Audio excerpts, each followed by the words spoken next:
사람들은 누구나 잘 되고 싶은 마음을 가지고 있습니다.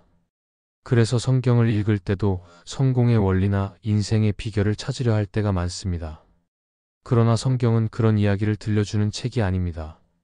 성경은 인간이 어떻게 높아지는가가 아니라 하나님이 어떻게 낮은 자를 들어 사용하시는가를 보여줍니다. 성경 속 인물들은 모두 완벽하지 않았지만 하나님께서 그들의 약함을 통해 당신의 능력을 드러내셨습니다.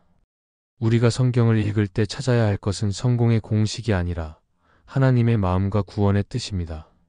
성경은 인간의 위대함을 증명하는 이야기가 아니라 하나님의 은혜를 증언하는 이야기입니다. 그래서 오늘 말씀은 성경이 진짜로 우리에게 무엇을 말하고 있는지를 함께 살펴보려 합니다.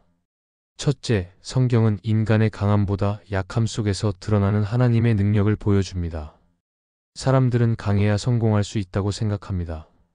능력이 있어야 인정받고 실수가 없어야 존중받는다고 여깁니다. 그러나 성경은 전혀 다른 이야기를 들려줍니다.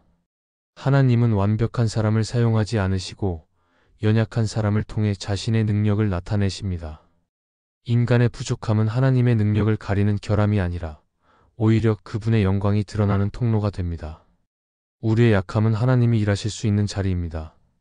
사도 바울은 이런 진리를 삶으로 경험한 사람이었습니다. 그는 신앙의 여정 속에서 수많은 고난을 겪었지만 결코 포기하지 않았습니다. 바울은 몸의 가시로 인해 끊임없이 고통을 받았고 하나님께 그것을 거두어 달라고 여러 번 기도했습니다. 그러나 하나님은 바울에게 말씀하셨습니다. 내 은혜가 내게 족하다. 이는 내 능력이 약한 데서 온전해지기 때문이다. 바울은 그 말을 듣고 깨달았습니다. 약함이 사라져야 능력이 드러나는 것이 아니라 약함 속에서 하나님의 능력이 완전하게 나타난다는 사실을 말입니다. 우리의 삶도 마찬가지입니다. 부족함이 많다고 해서 낙심할 필요가 없습니다. 연약함을 부끄러워할 이유도 없습니다. 하나님은 우리가 완벽해서 함께 하시는 분이 아니라 연약하기 때문에 은혜를 더하시는 분입니다. 우리는 실패 속에서 겸손을 배우고 넘어짐 속에서 하나님의 손을 붙잡게 됩니다. 그래서 믿음의 사람은 자신의 약함을 숨기지 않습니다. 오히려 그 약함 속에서 하나님이 일하실 것을 기대합니다. 하나님께서는 오늘도 약한 자를 들어 강한 일을 이루십니다. 우리가 할 수 없다고 고백할 때 하나님은 하실 수 있다고 말씀하십니다. 내 힘이 다했을 때 하나님은 당신의 힘을 보여주십니다. 그러므로 연약함 때문에 낙심하지 말고 그 속에서 하나님의 능력을 바라봐야 합니다. 인간의 강함이 아니라 하나님의 능력이 우리의 삶을 세워갑니다. 그 사실을 믿는 사람은 어떤 상황 속에서도 흔들리지 않고 평안하게 걸어갈 수 있습니다.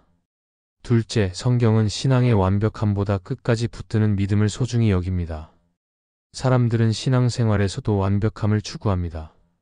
실수하지 않고 흔들리지 않고 언제나 믿음이 강해야 한다고 생각합니다. 그러나 하나님께서 원하시는 것은 완벽한 믿음이 아니라 끝까지 포기하지 않는 믿음입니다. 성경에 등장하는 믿음의 사람들도 모두 흔들림과 연약함을 경험했습니다. 그러나 그들은 넘어져도 다시 일어나 하나님을 붙들었습니다.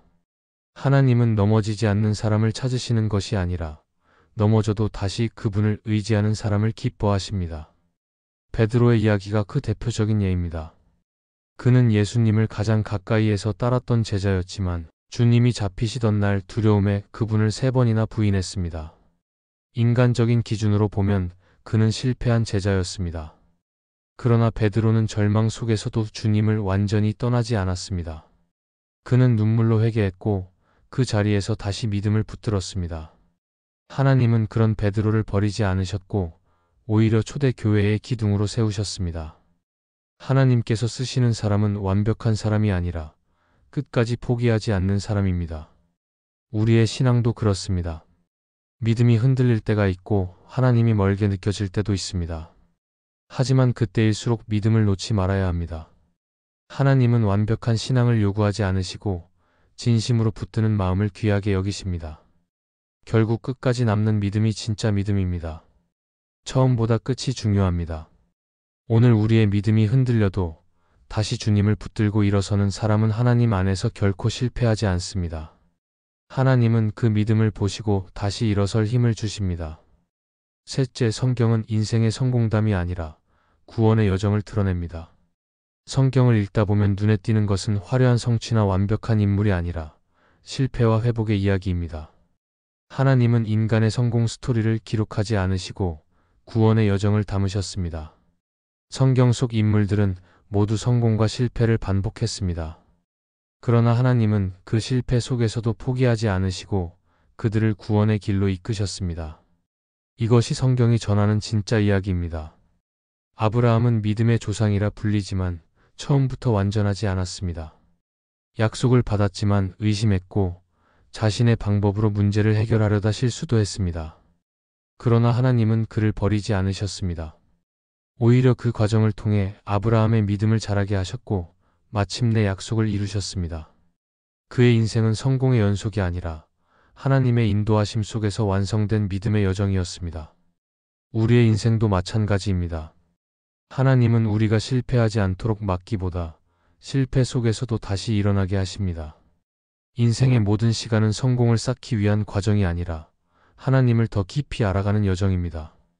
그래서 성경은 우리가 잘 되는 길보다 하나님과 함께 걷는 길을 보여줍니다. 하나님은 우리가 완벽한 인생을 사는 것을 바라지 않으시고 구원의 길을 끝까지 걸어가기를 원하십니다. 결국 성경은 인간의 성공을 말하지 않습니다. 오직 하나님의 구원을 이야기합니다. 인생의 목표는 성공이 아니라 구원의 완성입니다. 오늘 우리가 걷는 이 길이 때로 힘들고 더딜지라도 그 끝에는 하나님의 약속이 있습니다. 하나님은 우리를 결코 포기하지 않으시고 그 구원의 여정 끝에서 반드시 당신의 사랑으로 우리를 품어주실 것입니다. 이 말씀이 마음의 은혜가 되셨다면 좋아요와 구독으로 함께 해주시기 바랍니다. 또한 댓글에 아멘이라고 남겨주시면 이 말씀이 더 많은 사람들에게 전해질 것입니다. 여러분의 삶에 하나님의 평안과 축복이 늘 가득하시기를 바랍니다. 감사합니다.